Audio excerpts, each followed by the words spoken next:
Hello, welcome to Adrenalized Learning in Upset Prevention and Recovery Training, specifically why proper management of realistic stress in a UPRT training environment is important. I'm Carl Schlin. Thanks for the opportunity to be able to speak to you about this subject for the next 30 minutes or so. I'm the APS Director of Flight Operations, and that is my experience, obviously significant experience in the UPRT realm. The objectives of this presentation are to emphasize to the audience, to include APS IPs, that the following concepts are important for a successful UPRT training environment. Realistic task-relevant stressors are beneficial in this environment. Stress must be managed in a training environment. Startle must be introduced, but only after skills and confidence are achieved. Should not be overused because overuse can lead to burnout. A negative or traumatic training experience can have long-term detrimental effects on a pilot. This is what we'll talk about today. We'll talk about what adrenalized learning is. We'll talk about types of stress, the physiological and individual response to stress, the advantages of adrenalized learning, and elements of a successful adrenalized learning training environment. This definition comes from my own experience with UPRT, and it is my definition is enhanced learning in a training environment, preferably much of it on aircraft to provide realism and a sense of urgency, training which exposes pilots to realistic task-relevant stressors while they develop proper skills and awareness to recover from a training event. Doing so will better enable a pilot to react in a timely and efficient manner in the presence of similar stressors during a similar real-world event. In other words, in the training environment, we want a realistic as possible training environment as possible. This includes scenarios, stressors. The more realistic it is to a situation that a pilot could possibly get into in the real world, the better. And obviously, stress and stressors are a part of that. We'll talk more about that. Let's talk about types of stress. First, there's chronic stress. This is long-term sustained stress with cumulative detrimental effects. This is usually a lower magnitude stress, but longer duration than acute stress, which we'll talk about in a moment. Examples of chronic stress could be flying anxiety, a reaction to continuous time pressures in the flying environment, personal issues ongoing, whether they're family, financial, even medical, other situations that can lead to chronic stress. Degree of stress typically is lower again, but sustained for a long time. It can have detrimental long-term effects on a pilot's ability to cope with a crisis. Acute stress is short-term event-specific stress. Examples of acute stress are stress resulting from a sudden low-altitude wake turbulence encounter. This stress can be low to moderate, but it can also be severe or incapacitating. Okay. Negative effects of all stress, both cumulative and acute, are cumulative. Let's talk about the psychophysiological effects of stress. Stress has both psychological and physiological effects. We'll talk about physiological first. When we encounter stress, there's a release of hormones, for instance, cortisol and adrenaline. This makes us go to work. We have an elevated sensory performance, motor skill accuracy up to a certain point. It is our fight or flight response. Okay? If we get chased by a tiger, this is our fight or flight response. We react with enhanced performance, and the purpose of this is to get the job done and remove us from the stressor. Okay, we want to get away from the tiger, however we do that. We want to get away from the upset encounter, from the wake turbulence encounter. We want to recover and move on. This is not a sustained response. Cortisol, adrenaline have negative long-term physical effects on our body. Psychological effects, somewhat subjective, a feeling of enhanced performance, hopefully an urgency to react. It's really a physiological response, but we can talk about it in psychological terms as well. If excessive, it can cause anxiety and panic. Stress, as I said, can enhance performance up to a certain point. The reaction of stress and performance is in the shape of an inverted U curve.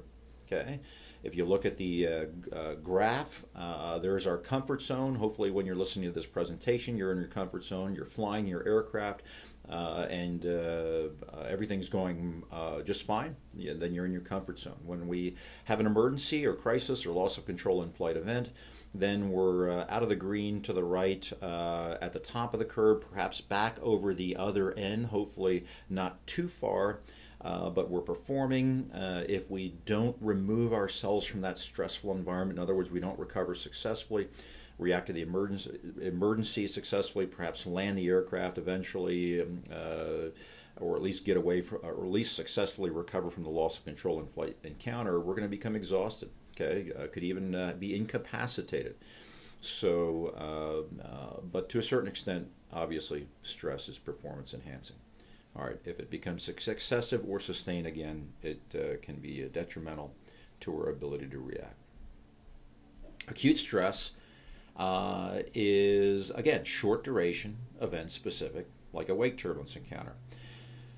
For your own knowledge, acute stress, any stress can be intrinsic. In other words, it can be related to the event or task. For instance, you get into a wake turbulence encounter and then the terrain proximity warning goes off. That is intrinsic stress. Okay, you have a face full of ground in the windscreen, perhaps overbanked. Hopefully you've seen this before in the training environment. That's what UPRT is about. But that is an intrinsic stress. Extrinsic means the stressor was present regardless of the event or task. It could be heat, vibration, fatigue, high task saturation, ATC environment, having been low to the ground anyway, things like that. Some of those stressors can be chronic. It could be argued they'd be chronic. Could be called chronic stress.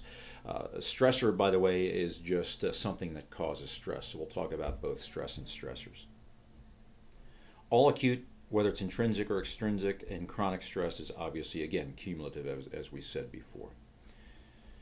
Individual stress response, it is the individual response to a stressor, not the stressor itself, that determines an individual's level of stress. People react differently to stressors. In a given airplane, given overbank situation due to wake turbulence, for instance, low to the ground, some pilots are going to react, or all pilots are going to react differently. Some will react with much higher stress levels than others. Generally, research has shown that pilots who feel in control of a situation will have reduced stress and avoid panic. That doesn't mean that they'll do the right thing. Okay? Sense of control does not guarantee successful outcome. Pilots may not accurately assess their abilities and their situational awareness. General flying experience may not significantly reduce stress in the loss of control in-flight regime. You can be a 20,000-hour pilot, and if you don't have specific training and experience in loss of control of in-flight events, and you've never seen what the ground looks like in the windscreen, upside down, to put it bluntly, then that 20,000 hours isn't going to necessarily magically make you more able to recover from that upset. In fact, it probably won't. In fact, we become more conservative as we gain experience, and we may become more anxious if we've never been upside down. Generally, in my experience in upset prevention recovery training, it's the older pilots like me, but the ones that haven't been upside down in an airplane generally are more apprehensive than the younger pilots who may not know enough to be stressed out about situations like that. Previous training in loss of control in flight events and recovery can improve outcome while reducing stress. That's the right answer. You need to have specific training in loss of control in flight with realistic stressors incorporated, realistic scenarios, and then you will feel in control of the situation, and you will know what to do in that crisis and react properly. Let's talk about specific reaction to stress. What does stress do, especially higher stress, debilitating stress, past the performance enhancing part of the curve that that inverted U curve that we looked at before. Generally, you're going to start to have an overall reduction in situational awareness. All right, and that includes narrowing of the visual field, fixation, tunnel vision. Inhibited working memory, inhibited recall, and information processing as well. And that also can be hampered by chronic stress, not just acute stress. Poor judgment, reduced accuracy of inputs, inhibited motor function or overreaction, increase in reaction time, cognitive bias. There are a lot of different forms of cognitive bias, but basic example of cognitive bias is just reacting with an incomplete mental model. Mental model being the basis for situational awareness, and you may not have an accurate mental model. You may not react correctly to visual cues. You may see a face full of ground and think you're upright instead of overbanked, and you may start pulling, all right, because you don't have an accurate mental model, and you'll react in the wrong way. Non-task activity is just performing things non-relevant to the task. Raising flaps from approach to full up quickly in a stall situation, not pulling instead of pushing in a stall, things like that. Or pulling while overbanked just to do something, because pilots like to do something, but it's non-task related, or it may just be the wrong thing to do. Adrenalized learning in a properly structured training environment can help. Let's look at upset prevention and recovery training specifically. I know we've been talking about that. Successful recovery, I would argue, hinges on high situational awareness, which has to be objective oriented to recognize your loss of control in flight, vulnerability in each phase of flight, and then prevent or recover from a loss of control in flight event. Again, we have a mental model. We can't have an accurate mental representation of every single element which is within our sphere of perception and influence. We have to build situational awareness based on our objectives, whether it's some of it has to be devoted to navigation, some of it has to be devoted to systems monitoring, and some of it has to be devoted to avoiding other traffic. But really, some of our situational awareness has to be devoted to our loss of control in flight vulnerability. In other words, how vulnerable am I now up at 25,000 feet in cruise, during the descent, during the approach, low to the ground, and in the landing phase. Again, we have to start thinking about different things in each phase. Basically, what ifing, building a mental model around that, so that if we do get hit by wake turbulence, we already have high situational awareness. We can't. There's no time in a loss of control in flight to build SA. You have to have it, and so part of your scan, part of your situational awareness has to be devoted to loss of control in flight, eventuality or possibility. Proper interpretation of sensory cues as well. Successful recovery hinges on that as well. And this is obviously enhanced or enabled by the training environment, UPRT training environment. You need to react correctly. You need to interpret, first of all, properly visual cues, oral cues, sensory cues, and then you need to respond in a correct and timely fashion to those cueing. Correct obviously implies proper skill development, and proper stress management, I would argue, plays into this as well. Even if you know what to do, if you're incapacitated by acute stress specifically, you may not react in a timely fashion, and you may not react at all. Okay, so you may know what to do, but you may be incapacitated by stress. All right. You may have very low stress levels, by the way, and not be trained properly, and may meet your fate in a very relaxed manner, for instance, which isn't good either. Okay, you need to be trained properly, but you also have to deal with stress. Fortunately, proper training can address stress, and that's what an effective UPRT environment will do, and I'll talk about that more. So correct and efficient cognitive functioning along with proper skills and high situational awareness during stressful events is important in aviation. We know that. Let's look more at adrenalized learning in UPRT. Okay, obviously UPRT is about all attitude envelope exposure, going from the light blue to the yellow to the red. Okay, the red is what's not addressed in training. The red goes beyond the yellow limits, which is your maximum licensing training limits, typically 60 degrees angle of bank plus or minus 30 degrees of pitch. We need to get into the red. It's not all about that, though. It's about recall technology in a crisis, a proper skill development, but using those skills in a crisis situation. It's about dramatic events, startle and surprise. Again, only when it's appropriate to introduce that, not too early. We'll talk more about that. Realistic task relevant stressors. Talk more about that. Building block approach, which applies to any training environment.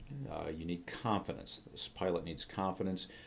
Training needs to address realism and a sense of urgency. That's why we do it on aircraft. And addresses, again, the psychophysiology of fear. This slide was borrowed from our Why UPRT Matters briefing, but I thought it had relevance here. We need to build competency beyond the licensing training environment. Okay, a new pilot is going to have a very narrow margin between perception, detection of a loss of control in flight event and being incapacitated. Once you hit that incapacitated point, you're going to get into an accident. Okay, so we need to, through awareness, prevention, recovery, and enhanced prevention in training, in the UPRT training environment, we need to build the margin between perception, detection, and incapacitation. We need to develop successful recovery skills, obviously, in the UPRT environment, and never get to the incapacitated level. We need to stop before that.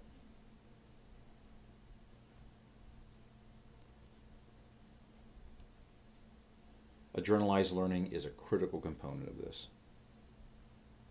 So how do we structure an effective adrenalized learning environment? We'll talk about safety margins, positive learning environment, building block approach, diverse context-relevant stressors, facilitated visualization, confidence and skills before startle, and IP management of stressors and stress. Let's look at safety margins first. First of all and foremost, student must have absolute confidence in you, speaking specifically to the instructors, your abilities. You must be perceived as the expert. You must be the expert, obviously.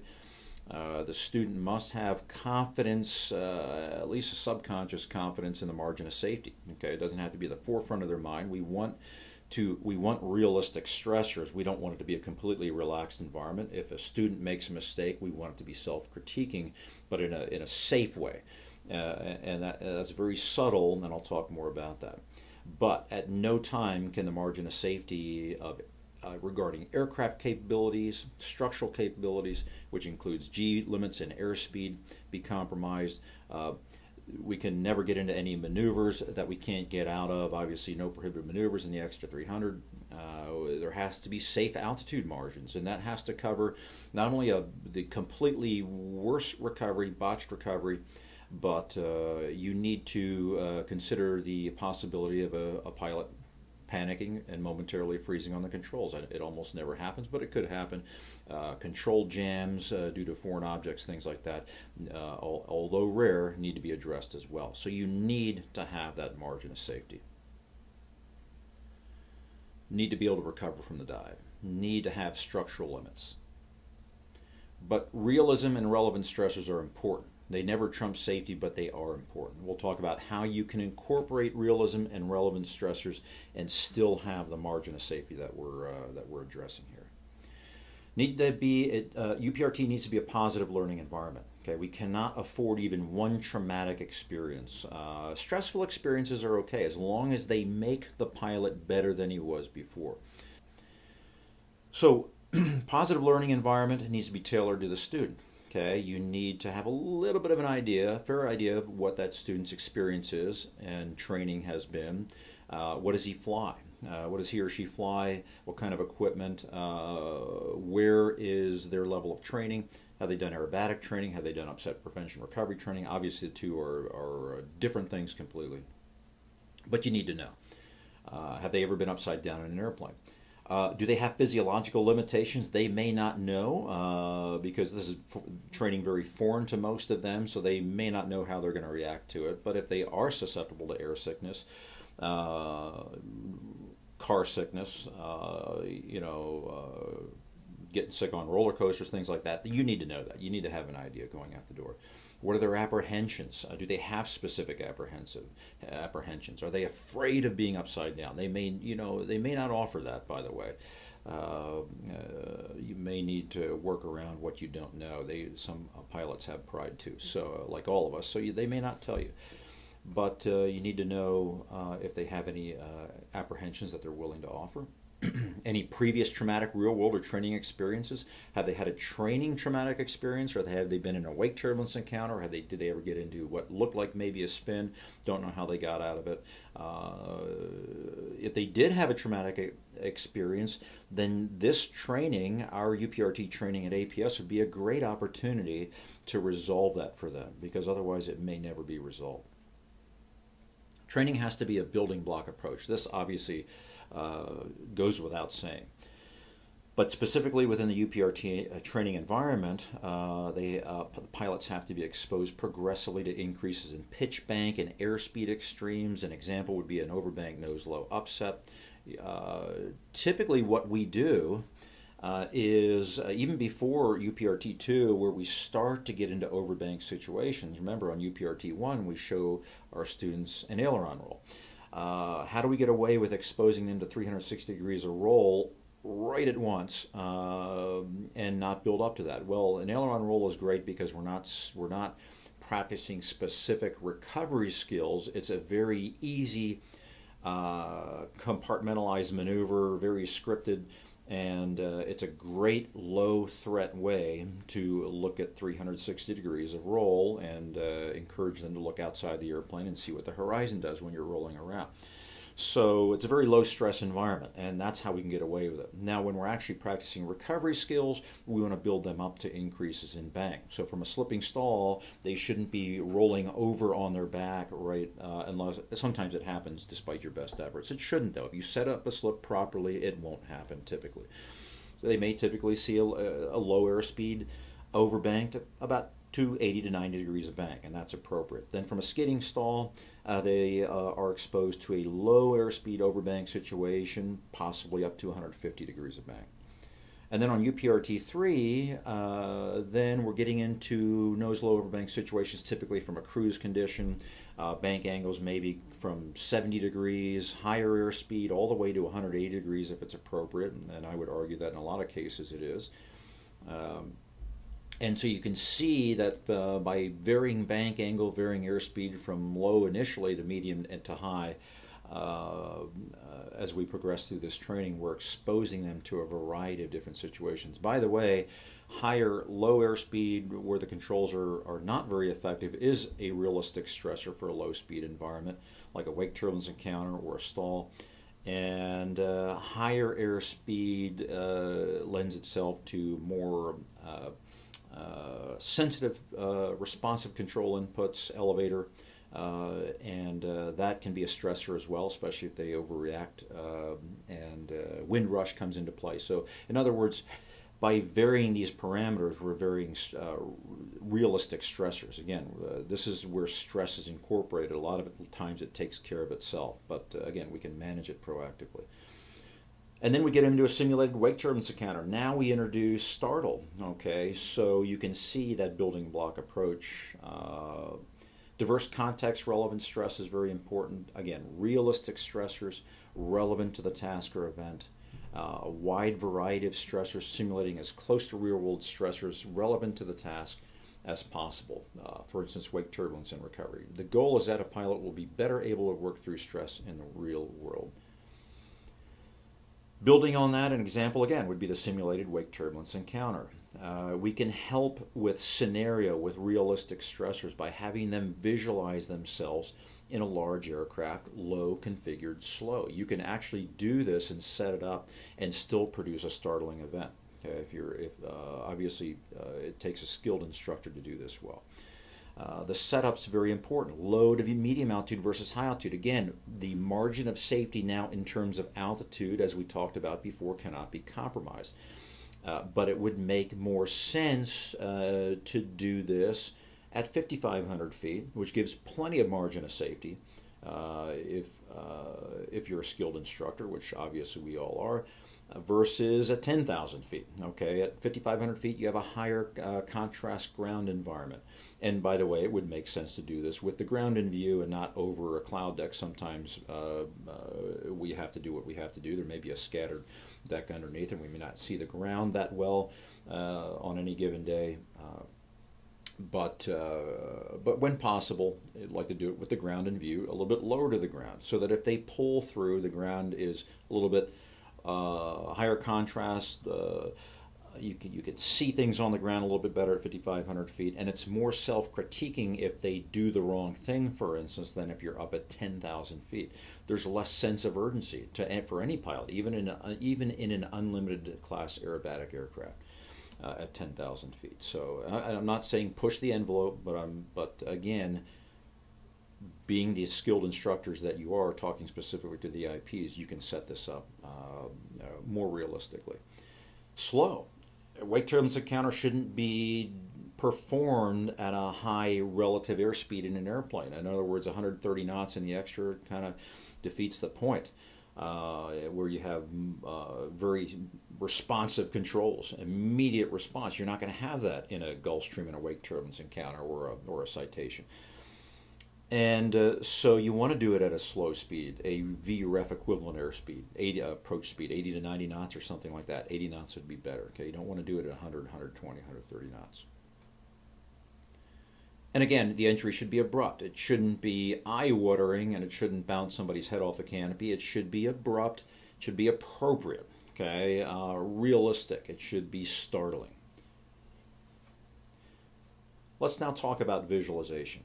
The instructor can facilitate visualization. By facilitated visualization, again, I just mean that you can help your student visualize a more realistic training environment. This is a very big point of upset prevention and recovery training is transfer of skill. In other words, we're teaching our students not to recover the extra 300. We're teaching them to recover their aircraft. Again, whether it's a Citation, Falcon Jet, Gulfstream, 737.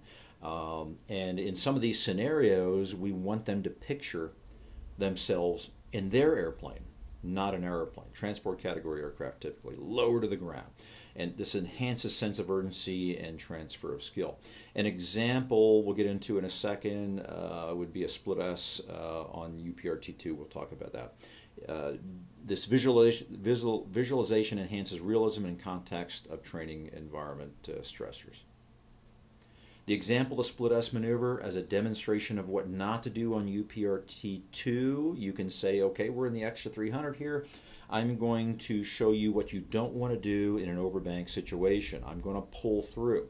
Okay, and you can say, I don't want you to picture yourself in the extra 300. I want you to picture yourself in your aircraft, okay, at this altitude. And many times you can tell them you wouldn't even have enough altitude to recover, and this wouldn't look good in your aircraft, okay? Extreme altitude loss, overspeed, over G, things like that. And if you facilitate that visualization of them being in their aircraft, they'll get the point. They will get it more than if you don't say that, okay? If you don't allow them to visualize that. If they're in a very safe, robust, extra 300 training aircraft and are not putting themselves in their airplane, it's not going to feel as bad. And the